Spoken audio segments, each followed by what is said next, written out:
Selamat malam pemirsa, masih dalam suasana Idul Adha. Misteri Tukul malam ini akan menelusuri kampung Islam yang ada di Kepulauan Timor, Indonesia. Ternyata adat istiadat daerah Kupang masih syarat dengan hal magis warisan leluhurnya. Mas Tuko, ya, ganteng banget ini di hari Lebaran Idul Adha ini. ya pastinya toh. Kalau masalah Idul Adha nih, Mas Tuko udah kurban belum? Ya pasti sudah dong. Kurban apa aja? Itu ya korban perasaan juga. Ini pesenanannya. Ini udah jadi loh. Panas lah, kambingnya yang dua tuh kemana sekarang? Tadi kan dipegang, Nah, coba saya nggak tahu. Udah saya cobain aja ya. Kadang-kadang kan amanatnya kambingnya dua kok cuma jadi Cuma segini. satu piring. Ini Ya, itu kan bukan hakmu. ada lagi. Oh masih ada. Ada lagi. Coba. Awas panas. Kebul. Panas ya. Ini. Ya kalau yang menyumbang itu ya nggak perlu. 100. Kepunyaan kambing saya sendiri kok banyak loh. Yang masak bumbunya. Wah. 100 apa? 100 apa? Kompornya. Ini 100 rupiah. semakin proyek sama 100.000. dia. 100.000. Ya. Ini nih.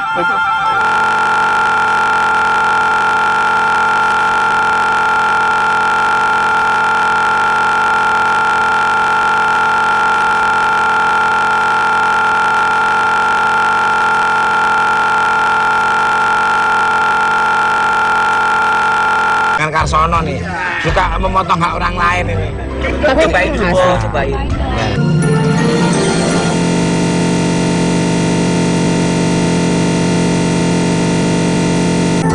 Enak ya.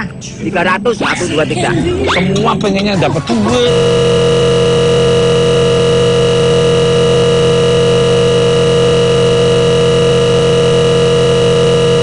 Dah, makasih ya. Nah, pemirsa, Mr. Tukul jalan-jalan dimanapun Anda berada dari dunia nyata maupun dunia gaib di seluruh semesta yang indah ini. Saya berada di lokasi Gong Perdamaian Nusantara, Taman Nostalgia Kota Kupang, Nusa Tenggara Timur, bersama Sulehpati dan Maya Ningrum. luar biasa sekali ini tempat ini. Jadi masyarakat diharapkan dengan adanya simbol ini bisa menjaga perdamaian di kota ini. Setuju. Ini doa. Jadi damai di bumi, damai di langit. Luar biasa sekali. Nah, di hari raya Idul Adha ini kan penuh dengan cinta damai nih. Mister Tukul jalan-jalan akan berkunjung di kota Kupang. Kota Kupang. Nah, untuk Kang Sulehpati nih, sebenarnya apa sih makna Idul Adha bagi umat Muslim nih, monggo? Mungkin ada 4 yang saya sikapi dari makna Idul Adha. Yang pertama adalah sebagai sarana takarub ilallah, yaitu mendekatkan diri kepada Allah SWT.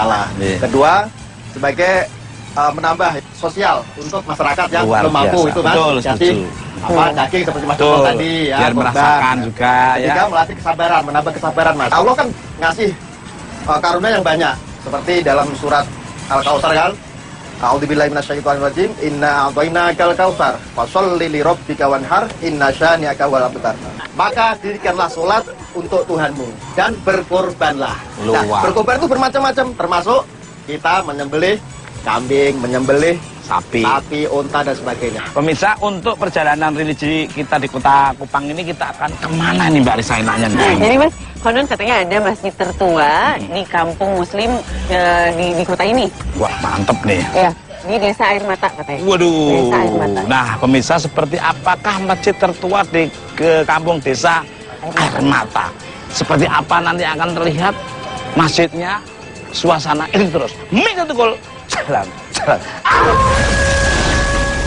Namanya tokoh, terus orang-orang yang beragama kuat gitu, biasanya mereka tidak kosong gitu, mereka punya sesuatu dan biasanya positif.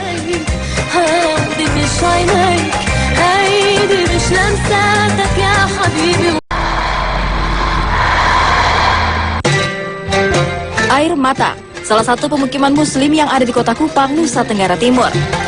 Nama air mata sendiri memiliki 2 makna. Di sekitar kawasan ini terdapat sumber mata air jernih yang mengalir membelah kota Kupang. Dahulu di tempat ini banyak air mata bercucuran akibat kekejaman penjajah Belanda serta Jepang. Dahulu tanah ini menjadi tempat Belanda mengasingkan tokoh pejuang Islam seperti Kiai Arsyad asal Banten, Tipati Amir Bahrain asal Bangka, dan Sultan Dompu asal Bima. Ketiga tokoh tersebutlah yang kemudian menyebarkan agama Islam di Kupang dan sekitarnya. Hingga saat ini Desa Air Mata dikenal sebagai kampung Muslim. Di tempat ini pun terdapat Masjid Al-Baitul Qadim yang berdiri pada tahun 1806. Masjid ini merupakan masjid tertua di Kota Kupang. Konon masjid ini dipercaya memiliki kekuatan magis yang melindungi desa Air Mata dari hal-hal yang berbahaya. Waktu itu para perusuh itu sudah mendekati masjid ini. Di samping sini ada sungai, mereka sebagian udah di sungai, sebagian di depan. Tapi ya alhamdulillah dengan kekuasaan Allah itu khusus di depan masjid dan di sekelilingi masjid ini terlihat oleh mereka, terlihat oleh perusuh itu banyak pasukan berkuda dengan berpakaian putih. Karena melihat banyak pasukan di sini, para perusuh tidak berani mendekati masjid ini. Nah, kami sendiri yang ada di sini melihat masjid ini diselimuti oleh kabut putih. Alhamdulillah itu semua kekuasaan dari Allah. Kejadiannya itu mulai dari subuh sampai masuk waktu asar. Selain itu, warga desa Air Mata setahun sekali selalu melakukan ritual kasih makan sekampung yang dipercaya dapat mendatangkan keselamatan pada seluruh warga desa.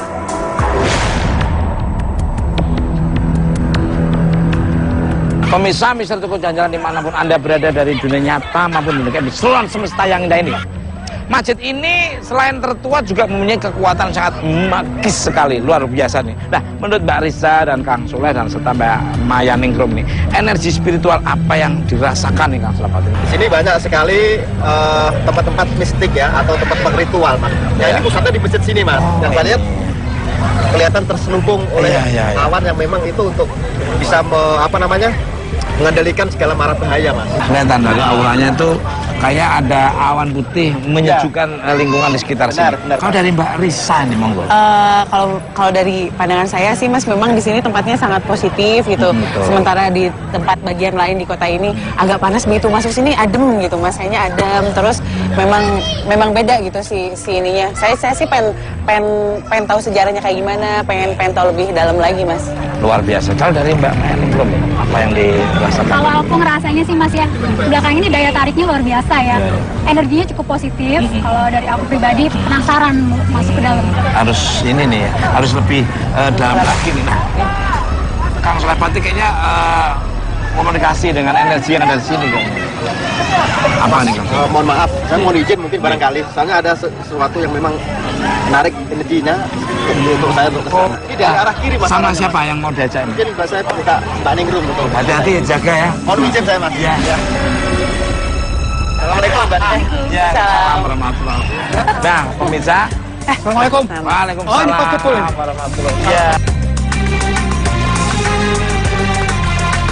Kabarnya tertua di timur ini bagaimana ceritanya? Jadi ceritanya ini kalau kita mau kembali kepada sejarah nasional, tetapi perkembangan Islam di sini ini sebenarnya kalau kita lihat dari sisi budaya itu lebih banyak aliran-aliran lain. Oh, karena banyak orang-orang dari Sumatera Selatan yang dibuang oleh Belanda sampai pemberontakan. Jadi masih ada korelasinya dengan Sumatera, Sulawesi, Bangka Belitung.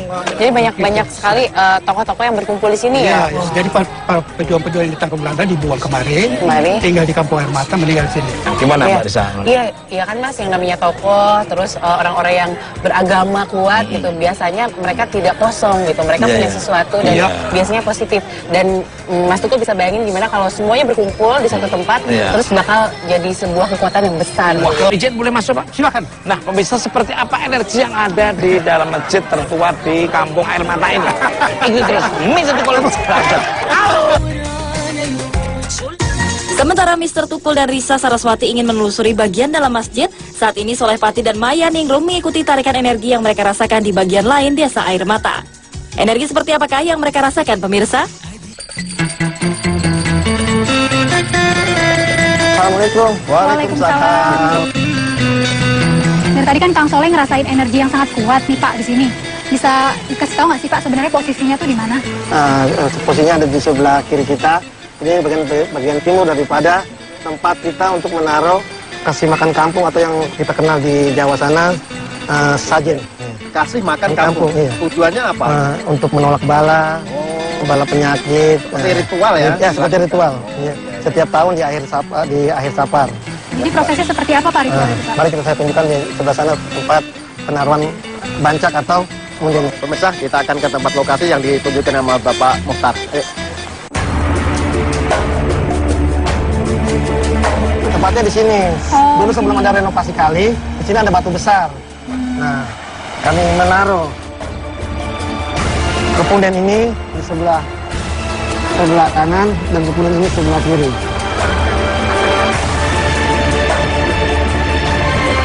Prosesinya dari awal sampai akhir kayak gimana nih Pak? Jadi begini, Ritual ini. asisten daripada kami jalan dari rumah ke rumah untuk meminta sedekah berupa beras dan telur. Dari warnanya sendiri saya lihat ada beda nih Pak. Ada merah, ada putih. Itu Nah. maksudnya apa tuh Pak? Ya, karena ini adanya di bagian timur, ini kami taruh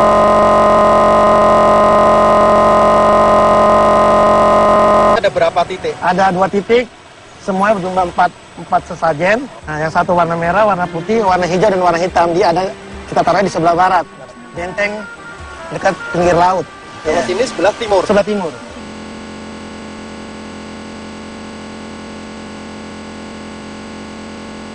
Menjelang ba'da asar. Dan untuk penaruhan sesajen atau kasih makan kampung ini kita taruh setelah sholat maghrib. Pantangan buat orang yang menaruh atau orang yang ikut menaruh kasih makan kampung ini tidak dilarang untuk berbicara walaupun ketemu dengan siapa saja sampai proses ini selesai. Jadi memang ini berpengaruh sekali dengan warga sekitar ya Pak ya. Dapat mencegah bala dan bahaya ya Pak ya. Ini sebenarnya hanya sebuah simbol, tapi intinya kami berdoa kepada Allah untuk dijauhkan dari bala malapetaka baik penyakit maupun bencana alam yang datang menimpa kampung kami. Kang Soleh melihat peristiwa seperti ini kalau dari sisi spiritualnya itu seperti apa Kang? Ada kekuatan yang memang ditanam di situ dengan doa-doa tertentu ya. Karena ini sudah sebagai simbol saja atau sebagai apa ya, manifestasi ketika seseorang itu melakukan ritual. Tapi intinya yang Bapak Mohta tadi bilang dari asisten-asisten banyak yang mengambil sedekah dari masyarakat itu 1 black atau 1 kaleng berupa beras dan juga ada telur itu sebagai sedekah ya. Karena sedekah juga dari Nabi juga pernah bersabda kan as-shadaqatu tadfa'ul bala. Jadi sedekah bisa menghancurkan malapetaka. Itu tahun 98 itu seluruh masjid yang ada di Kota Kupang itu sudah masuk di dalam rencana untuk mau dimusnahkan.